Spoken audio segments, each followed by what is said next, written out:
Finding the x and y intercept for an equation is quite easy. Let's say we have the equation y is equal to 4x minus 8. If we were to graph this equation, it would look like this. Basically, the x-intercept is where the line intersects the x-axis. So in this case, the line intersects the x-axis here. So we put a point there and write the coordinates for it to 0. Now the y-intercept is where the line intersects the y-axis. In this case, it intersects here. So we can put a point and write the coordinate 0, negative 8. Now, what if we have the equation y is equal to 6? Well, we can see by just looking at the graph that the y-intercept is 0, 6. So identifying the x and y-intercept when we have the actual graph is quite easy. But what if we don't have the graph and only have the equation? Well, if the equation is only provided, to find the x-intercept, we let y equal to 0 and solve for x, and to find the y-intercept, we let x equal to 0 and solve for y. Let's do some examples. Let's find the x and y-intercept for the following equation. So for the first one, we have y is equal to x squared minus 4. So to find the x-intercept, we let y equal to 0 and solve for x. So plugging in 0 for y, we get 0 is equal to x squared minus 4. We add 4 on both sides to get 4 is equal to x squared. Then we take the square root of both sides to get plus or minus 2 is equal to x. So because we have two solutions for x, plus 2 and minus 2, this means we have 2 points where the line intersects the x-axis.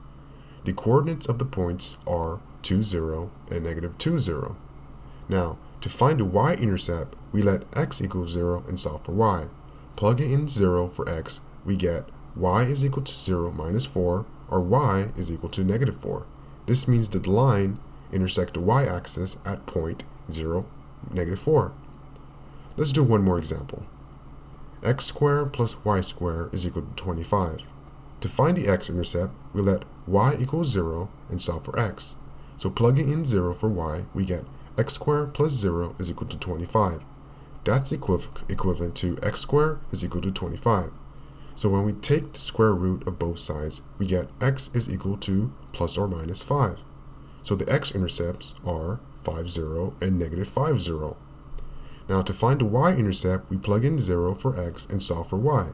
So we get 0 plus y squared is equal to 25. That's equivalent to y squared is equal to 25. Taking the square root of both sides, we get y is equal to plus or minus 5. So the y-intercepts are 0, 5, and 0, negative 5. So let's visualize our results. Plotting the x and y-intercept for the equation y equals x squared minus 4 is shown in the graph.